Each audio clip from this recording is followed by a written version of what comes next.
একদিন বাদশার কাছে খবর এলো যে আপনার যে খাদেম, যে গোলাম লোকমান, সে তো বড় বুদ্ধিমান মানুষ।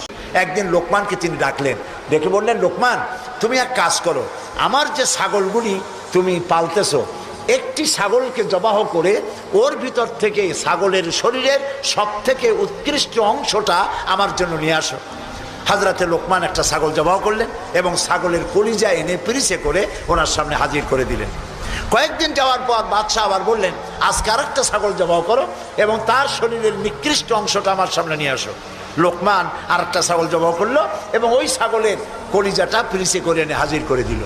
বাদশাহ বলল, আমি শুনছিলাম তোমার নাকি অনেক জ্ঞান, এই বুঝি জ্ঞানের পরিচয়।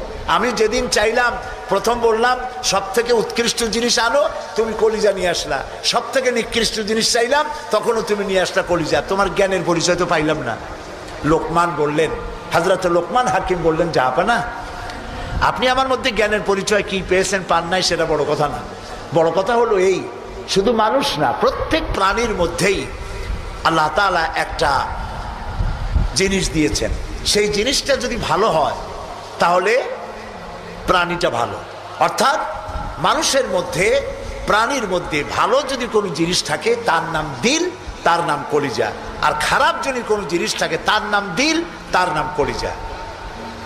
এখন লক্ষ্য করুন, লোকমান যে কথা বললেন 1000 বছর আগে, নবী করিম সাল্লাল্লাহু আলাইহি সাল্লাম 1000 বছর পরে পৃথিবীতে এসে সেই একই কথাই বললেন। একই কথাই বললেন। রাসূল কি বললেন? আল্লাহর নবী বললেন, ইন্না ফিল জাসাদে মুদগাতান, মানুষের শরীরের মধ্যে এক টুকরা গোশত আছে। গোশত টুকরা ভালো, গোটা শরীর ভালো।